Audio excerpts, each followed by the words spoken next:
Hi friends, welcome to Murthy maths and English channel. Friends, మనం ఈరోజు AP TET and DSC రాసే అభ్యర్థుల కోసం 7th class new English text బుక్లో ఉన్నటువంటి వొకాబులరీ గ్రామర్ గురించి డిస్కస్ చేయబోతున్నాం. ఆల్రెడీ ఈ 7th క్లాస్ సంబంధించి first lesson, second lesson, third lesson కూడా అప్లోడ్ చేయడం జరిగింది. అవి ఎవరైనా వాచ్ చేయనట్లయితే ఆ లెసన్స్ యొక్క వీడియో లింక్ కింద డిస్క్రిప్షన్లో పడుతుంది, తప్పనిసరిగా వాచ్ చేయండి. అలాగే 4th లెసన్లో పార్ట్ 1 కూడా అప్లోడ్ చేయడం జరిగింది, దీనికి ముందు వీడియో. అందులో డబుల్ హెచ్ క్వశ్చన్స్ని ఏ విధంగా ఫామ్ చేయాలనేది కంప్లీట్గా డీటెయిల్డ్గా చెప్పడం జరిగింది. ఓకేనా ఫ్రెండ్స్? అలాగే ఈ 7th క్లాస్ సంబంధించి అన్ని వీడియోల యొక్క ప్లేలిస్ట్ కూడా నా ఛానల్లో అందుబాటులో ఉంది. అలాగే 3rd, 4th, 5th, 6th 4 క్లాసులో కూడా సంబంధించిన వీడియోలు అన్నింటికి మనకి అక్కడ ప్లేలిస్టులు అందుబాటులో ఉన్నాయి. ఫ్రెండ్స్, ప్రతి లెసన్లో ఉన్నటువంటి గ్రామర్ టాపిక్ని దానికి రిలేటెడ్గా ఉన్నటువంటి ఇన్ఫర్మేషన్ యాడ్ చేస్తూ చెప్పడం వల్ల మీకు కొన్ని వీడియోలు లెంత్ పెరుగుతుంటాయి. ఓకేనా? అందువల్ల నిన్న వీడియో లెంత్ పెరగడం వల్ల ఇదే లెసన్ 4th లెసన్ సంబంధించి పార్ట్ 2 కింద మళ్ళీ చేయడం జరుగుతుంది రిమైనింగ్ ఇన్ఫర్మేషన్ కోసం. ఈరోజు ఈ 4th లెసన్లో మనకి రిమైనింగ్ ఏముండిపోయిందంటే ఆపోజిట్ వర్డ్స్ అలాగే ఆర్టికల్స్ గురించి కూడా ఇక్కడ ఇవ్వడం జరిగింది. దాని గురించి ఎక్స్ప్లెయిన్ చేస్తాను ఫ్రెండ్స్. ఓకేనా? మనకు 4th లెసన్ ఏంటంటే the Ashes that made trees Bloom. ఈ లెసన్లో మనకి ఇక్కడ ఏమిచ్చాడంటే యాడ్ ఇన్ కొన్ని వర్డ్స్ ఇచ్చాడు. Patient, proper, possible, sensitive, competent. వీటికి ముందు ఐఎమ్ ఇమ్ కానీ ఐఎన్ ఇన్ కానీ వేటికి ఐఎమ్ ఇమ్ యాడ్ చేయాలో వేటికి ఐఎన్ ఇన్ యాడ్ చేయాలో యాడ్ చేసి, అంటే ఇక్కడ ఒక వర్డ్కి ముందు చేరే వాటిని ఏమంటాము? ప్రిఫిక్స్ అని అంటాం. ప్రిఫిక్స్. ఈ విధంగా వర్డ్కి ముందు ఈ ఐఎమ్ ఇమ్ ఐఎన్ ఇన్ చేర్చడం వల్ల వచ్చేవి ఏంటంటే మ్యాక్సిమం ఏంటంటే ఆపోజిట్ వర్డ్స్ అవుతాయి, యాంటోనిమస్ అవుతాయి. అంటే పేషెంట్కి, ప్రాపర్కి, పాసిబుల్కి, సెన్సిటివ్కి, కాంపిటెంట్కి వీటికి వాటి ముందు ఐఎమ్ ఇమ్ కానీ ఐఎన్ ఇన్ కానీ యాడ్ చేస్తే అవి వాటి యొక్క యాంటోనిమస్ అవుతాయి. ప్రాపర్ ఉందండి, ప్రాపర్ అంటే సరైన, దానికి ఐఎమ్ ఇమ్ చేర్చండి, ఇంప్రాపర్. ఓకేనా? పేషెంట్కి ఇంపేషెంట్, ఐఎమ్ ఇమ్ చేర్చండి. పాసిబుల్కి ఐఎమ్ ఇమ్ చేర్చండి, ఇంపాసిబుల్. సెన్సిటివ్కి మాత్రం ఐఎన్ ఇన్ చేర్చాలి, ఇమ్ కాదు ఇన్సెన్సిటివ్. కాంపిటెంట్కి ఇన్ చేర్చాలి, ఇన్కాంపిటెంట్. ప్రాపర్ అంటే సరైన, ఇంప్రాపర్ దానికి ఆపోజిట్ వర్డ్. పేషెంట్ అంటే ఓర్పుతో, సహనంతో. ఇంపేషెంట్ ఐఎమ్ చేర్చాలి, దీని యొక్క ఆపోజిట్ ఇంపేషెంట్. పాసిబుల్కి ఎం చేర్చాలి, ఇంపాసిబుల్ దీని యొక్క ఆపోజిట్, అది సాధ్యమైన, అసాధ్యమైన. సెన్సిటివ్కి ఇన్సెన్సిటివ్ ఐఎన్ చేర్చాలి. కాంపిటెంట్కి సమర్థమైన, అసమర్థమైన, ఇన్కాంపిటెంట్ ఐఎన్. సో సెన్సిటివ్కి కాంపిటెంట్కి ఐఎన్ చేర్చాలి. అయితే ఇక్కడ ఉన్నటువంటి ఈ ఆపోజిట్ వర్డ్స్ వచ్చాయి కదా, ఐఎమ్ ఇమ్ ఇన్ చేర్చిన వల్ల వీటి మీనింగ్ బట్టి ఇచ్చిన టెక్స్ట్ బుక్లో కొన్ని 5 సెంటెన్స్లు ఇచ్చాడు. ఆడు ఎటాల సైజులో రాశాడు కానీ నేను అండర్లైన్ చేశాను. వాటికి సరిపడే మీనింగ్ గల ఈ ఆపోజిట్ వర్డ్స్ని రాయమన్నాడు, ఆ మీనింగ్ సరిపడేటోడు. ఓకేనా? The project appears very difficult at first sight but it can be completed if you work very hard. అంటే ఆ ప్రాజెక్ట్ చూసినప్పుడు ఫస్ట్లో చూడగానే చాలా కష్టంగా అనిపించింది, but it can be completed if you work very hard. అంటే బాగా కష్టపడితే అది కంప్లీట్ చేయొచ్చని. వెరీ డిఫికల్ట్ అని మీనింగ్ సరిపోయే ఈ నా 5 ఏది సరిపోద్ది? ఇంప్రాపరా, ఇంపేషెంటా, ఇంపాసిబులా, ఇన్సెన్సిటివా, ఇన్కంపిటెంట్. అంటే వెరీ డిఫికల్ట్ అనేది దేనికి వస్తుంది అంటే ఇంపాసిబుల్ కింద వస్తుంది. దేనికంటే ఇంపాసిబుల్. సో దీని బదులుగా దీని బదులుగా రాయాల్సిన ఆన్సర్ ఏంటంటే ఇంపాసిబుల్. ఓకేనా? Next, he lacks competence that's why he can't keep any job for more than a year. అతనికి ఎటువంటి సామర్థ్యం లేదు, కెపాసిటీ లేదు, ఉద్యోగం చేసే సామర్థ్యం లేదు. అందువల్ల అతను ఏంటంటే ఏ జాబ్లోనైనా 1 year దాటి చేయలేకపోతున్నాడు. సో ఇక్కడ ల్యాక్స్ కాంపిటెన్స్ కింద అండర్లైన్ చేస్తాడు. దానికి మీనింగ్ సరిపడేది అందులో ఏముంది? ఆల్రెడీ మనము ఇంపాసిబుల్ అయిపోయింది. ల్యాక్స్ కాంపిటెన్స్లో ఇంకేమొస్తుంది ఇక్కడ అంటే ఇన్కాంపిటెంట్. కాంపిటెన్స్ కదాలోనే కాంపిటెంట్, ఇన్కాంపిటెంట్ వస్తుంది. ఓకేనా? ఈ ఆపోజిట్ వర్డ్స్ మాత్రమే మనం సెలెక్ట్ చేయాలి అందులోని. ఓకేనా? సో ఇన్కాంపిటెంట్ అనేది మనకు వస్తుంది. ల్యాక్స్ కాంపిటెన్స్కి సరిపడే మీనింగ్ ఇన్కాంపిటెంట్. ల్యాక్స్ కాంపిటెన్స్కి. ఓకేనా? Don't lose patience, your letter will come one day, the post man told me. అంటే ఓర్పుని కోల్పోవద్దు, సహనాన్ని కోల్పోవద్దు. Your letter will come one day, 1 రోజులో నీ లెటర్ వస్తుందని పోస్ట్ మ్యాన్ చెప్పాడు. లూజ్ పేషెన్స్ కింద ఇచ్చాడు. దానికి సరిపడే మీనింగ్ ఈ ఆపోజిట్ వర్డ్స్లో ఏమున్నాయి? ఈ 5. ఓకేనా? ఇక్కడ ఏమొస్తుంది? ఇంపేషెంట్. లూజ్ పేషెన్స్ మీనింగ్ ఏంటి? ఇంపేషెంట్ మీనింగ్ వస్తుంది అన్నమాట. సో లూజ్ పేషెన్స్కి సంబంధం సరిపడినటువంటి మీనింగ్ ఏంటి? ఇంపేషెంట్. ఓకేనా? That's not a proper remark to make under the circumstances. అంటే ఈ పరిస్థితులలో ఆ మాట అనడం కరెక్ట్ కాదు అని మీనింగ్ అనమాట. ఇక్కడ నాట్ ఏ ప్రాపర్ అన్నమాట. నాట్ ఏ ప్రాపర్కి సరిపడే మీనింగ్ ఇది ఏముంది? ఇంప్రాపర్. ఏముందండి? ఇంప్రాపర్. దీని ఆన్సర్ ఇంప్రాపర్. అయితే చూడండి, he appears to be without sensitivity, in fact is very emotional. Without sensitive కింద అండర్ చేశాడు. అతను బయటికి ఎటువంటి సెన్సిటివ్గా ఉన్నట్టు కనబడ్డు, సున్నితమైనటువంటి మనసు కలవాడుగా కనబడ్డు, కానీ ఇన్ఫ్యాక్ట్ ఈజ్ వెరీ ఎమోషనల్. కానీ అతను నిజంగా చెప్పాలంటే బాగా ఎమోషనల్గా ఉంటాడు అనమాట. సో ఇక్కడంటే వితౌట్ సెన్సిటివిటీ వచ్చాడు. దాని మీనింగ్ ఏముందనుకో అక్కడ? ఇన్సెన్సిటివిటీ. ఇన్సెన్సిటివ్. ఓకేనా? సో మనకి ఇక్కడ అర్థం ఏంటంటే, పేషెంట్కి ఏమో ఇంపేషెంట్ ఐఎం, ప్రాపర్కి ఏమో ఇంప్రాపర్, పాసిబుల్కి ఏమో ఇంపాసిబుల్. ఐఎం ఇం చేర్చాం ప్రిఫిక్స్, ఒక వర్డ్కి ముందు చేరేది ప్రిఫిక్స్. సెన్సిటివ్కి ఏమో ఇన్సెన్సిటివ్, కాంపిటెంట్కి ఇన్కాంపిటెంట్. ఈ ఆపోజిట్ వర్డ్స్ సరిపడే మీనింగ్స్ గల వర్డ్స్ మనం సెలెక్ట్ చేసి రాసాం. ఓకేనా ఫ్రెండ్స్? మనకి ఈ 4th లెసన్లోనే ఆర్టికల్స్ గురించి ఇవ్వడం జరిగింది. ఆర్టికల్స్ ఏ, యాన్, ది మనకు తెలిసినవే. అందులో ఏ, యాన్ అనే ఆర్టికల్స్ని ఇండెఫినిట్ ఆర్టికల్స్ అని అంటాం. దీని ఆర్టికల్ని డెఫినెట్ ఆర్టికల్ అని అంటాం. So A, an indefinite articles అంటే యాక్చువల్గా ఈ ఆర్టికల్స్ అనేవి నౌన్కు ముందు రాయబడతాయి. నౌన్స్కి ముందు రాయడం జరుగుతుంది. ఓకేనా? అయితే ఏ, యాన్ అని ఇండెఫినిట్ ఆర్టికల్స్ అంటాం. అలాగే వీటిని సింగులర్ కౌంటబుల్ నౌన్ ముందు మాత్రమే రాస్తాం. వీటిని ఏని, యాన్ని సింగులర్ కౌంటబుల్ నౌన్స్ ముందు రాస్తాం. సింగులర్ కౌంటబుల్ నౌన్ అంటే ఉదాహరణ బాయ్ అన్నాడు. బాయ్, 2 బాయ్స్, 3 బాయ్స్ అంటే ఏ నౌన్ అయితే మనం కౌంట్ చేయగలమో, అది ఏ నౌన్కి అయితే సింగులర్ ప్లూరల్ ఫామ్స్ ఉంటాయో ఆ నౌన్ కౌంటబుల్ నౌన్ అంటాం. అటువంటి సింగులర్ కౌంటబుల్ నౌన్ అయితే దాని ముందు ఏ కానీ, యాన్ కానీ ఉపయోగిస్తాం. ఉదాహరణకి గర్ల్ సింగులర్ కౌంటబుల్ నౌన్, దాని ముందు ఏ గర్ల్ అంటాం. Apple singular countable noun, an apple అంటాము. ఎందుకు అంటామో తర్వాత చెప్తాను. ఈ విధంగా కౌంటబుల్ నౌన్ అవ్వాలి, సింగులర్ కౌంటబుల్ నౌన్ అవ్వాలి. దాని ముందు ఏ కానీ, యాన్ కానీ ఉపయోగిస్తాం.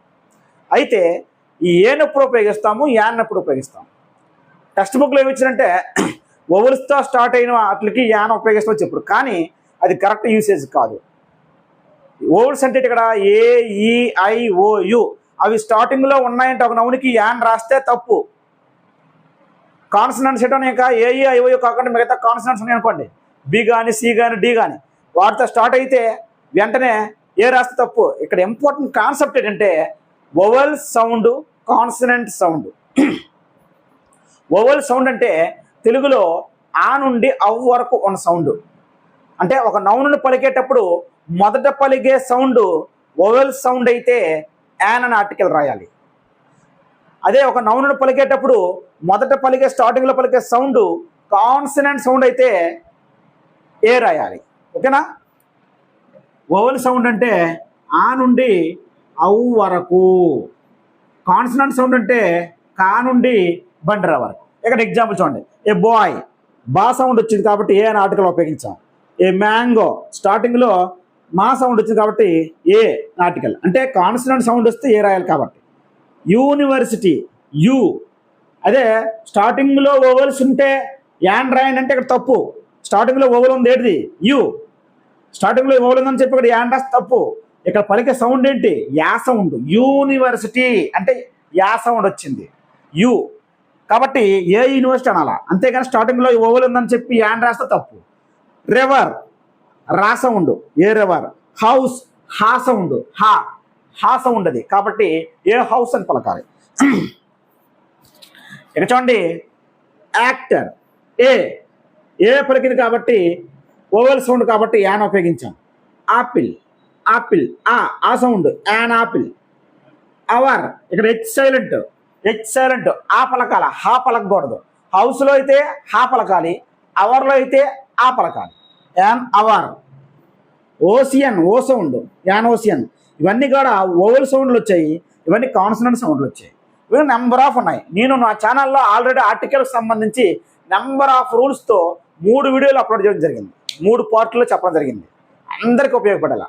ఓకేనా? మీకు ఆర్టికల్స్ టాపిక్ కావాలంటే ఆర్టికల్స్ అని టైప్ చేసి పక్కన @ అని మూర్తి సార్, @ మూర్తి సార్ని స్పేస్ లేకుండా అని కలిపి టైప్ చేయండి, MURTHYSIR అని. అప్పుడు ఆర్టికల్స్ అనేవి మీకు డిస్ప్లే అవ్వడం జరుగుతుంది. ఓకేనా?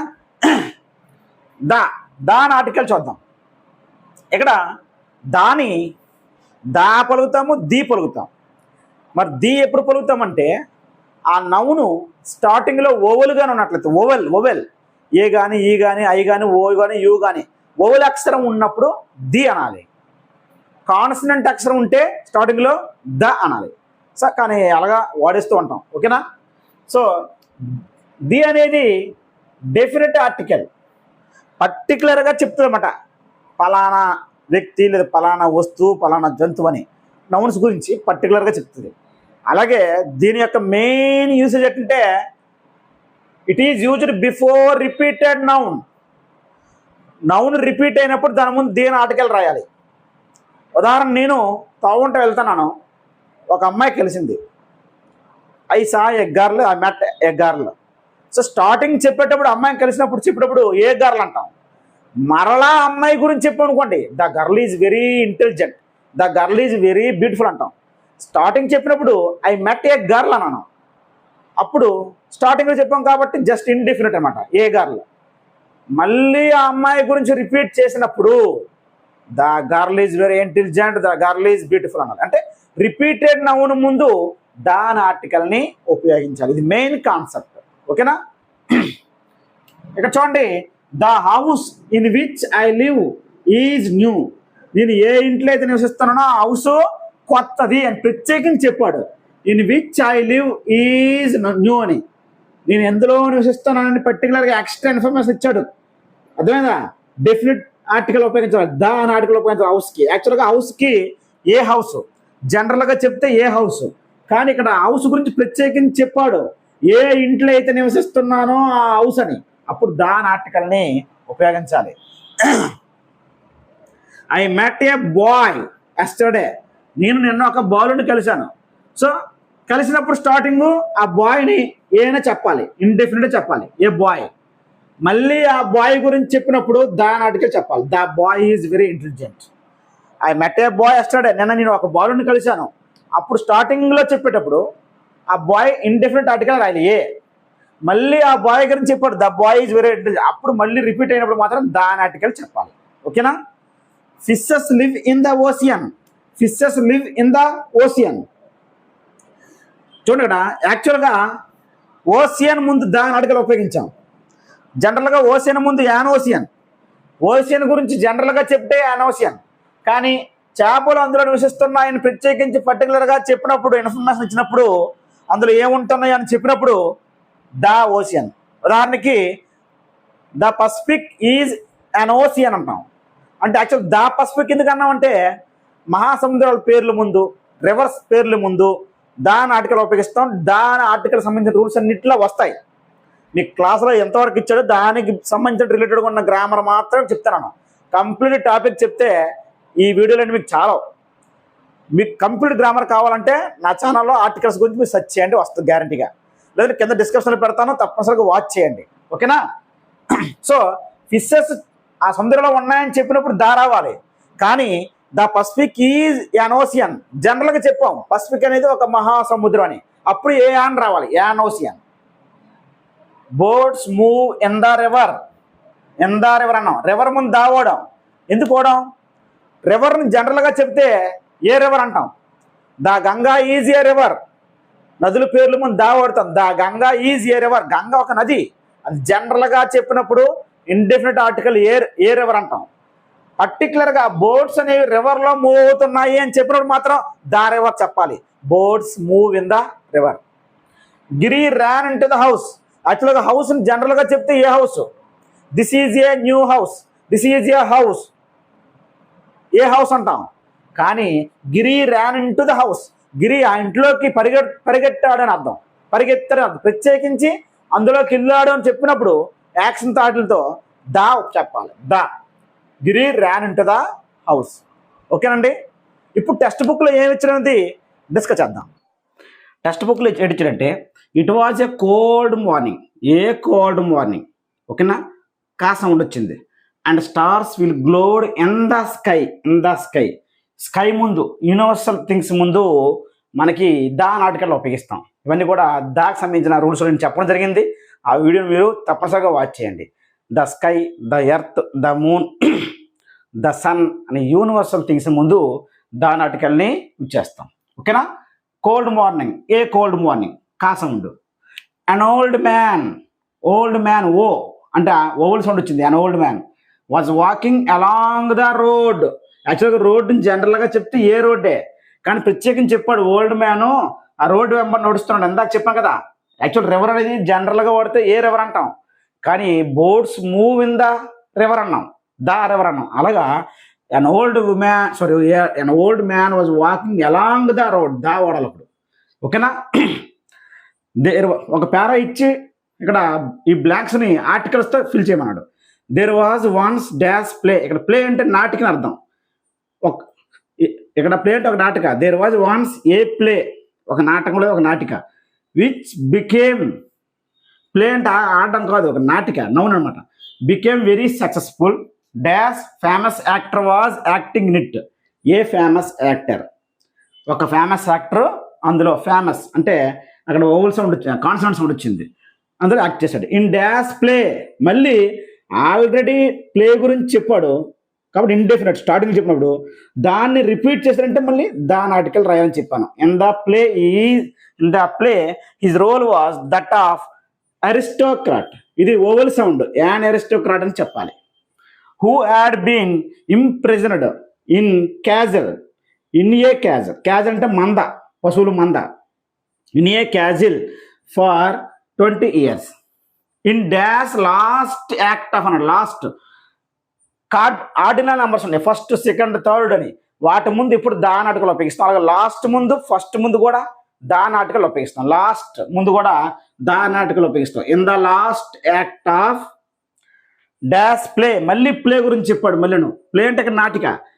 స్టార్టింగ్ చెప్పినప్పుడు అది మనకు తెలియదు కాబట్టి ఏ ఆర్టికల్ రాయాలి, తర్వాత దాన్ని రిపీట్ చేసినప్పుడు మనకు ఆల్రెడీ పరిచయం చేశాడు కాబట్టి దాని ఆర్టికల్ వాడాలి.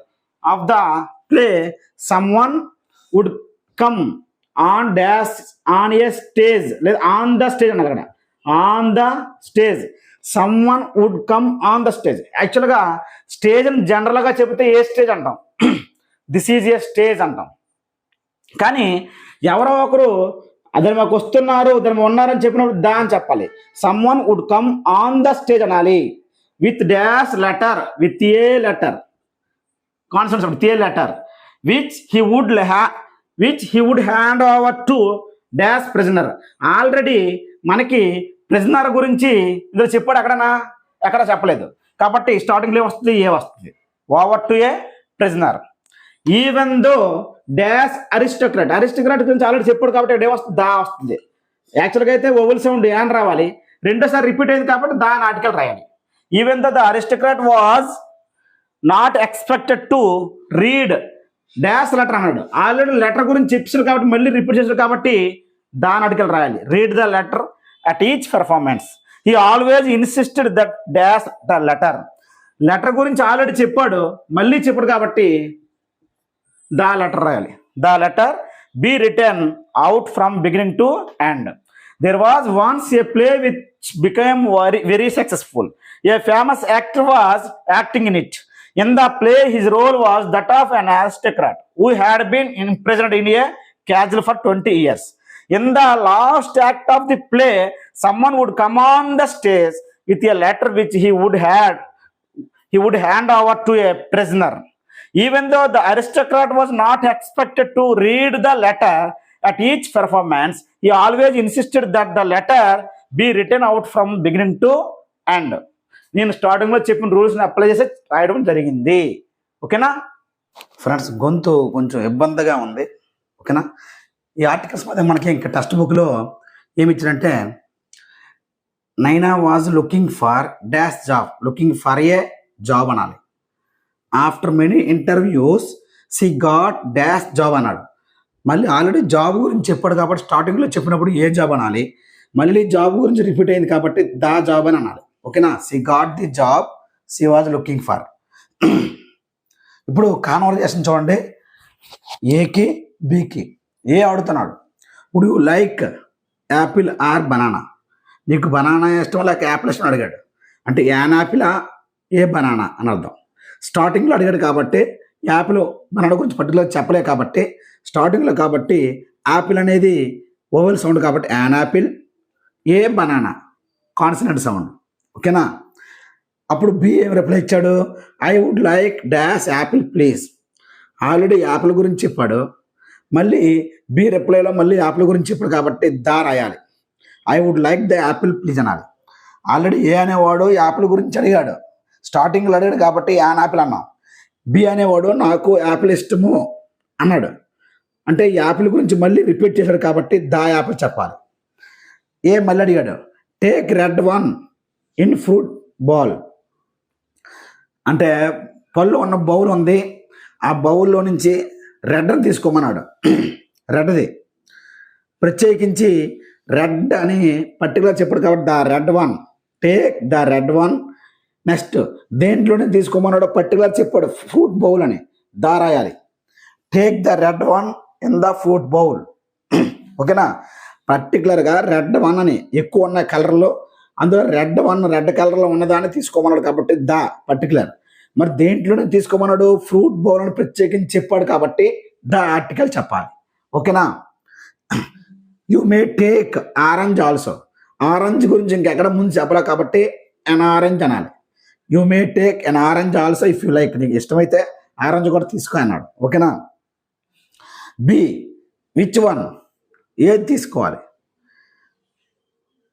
డాష్ వన్ బిసైడ్ బనానా అన్నాడు. డాష్ వన్ బిసైడ్ బనానా, ఏది తీసుకోమని అడిగాడు కాబట్టి ఏ వాడు ఏం చెప్తున్నాడు, the one beside the banana, banana పక్కన ఉన్న దాన్ని తీసుకోమన్నాడు. క్లియర్గా పర్టికులర్ చెప్పాడు, the one beside the banana, beside the banana. ఓకేనా, బనానా పక్కన ఉన్న దాని గురించి, బనానా పక్కన ఏది ఉందో దాన్ని తీసుకోమని చెప్పాడు. సో బనానా పక్కన ఉన్నది అన్నాడు కాబట్టి బనానా కూడా పర్టికులర్ చెప్పాడు, దా బనానా. నెక్స్ట్ దాని పక్కన ఉన్నదాన్ని ప్రత్యేకించి చెప్పాడు కాబట్టి దా వన్ అనాలి. దా వన్ బిసైడ్ ద బనానా. ఓకేనా, రెండు దాని ఆర్టికల్ రావడం అనేది జరుగుతుంది. ఇది ఫ్రెండ్స్ మనకి 4th లెసన్లో ఉన్నటువంటి ఆర్టికల్స్. ఓకేనా, థ్యాంక్ యూ.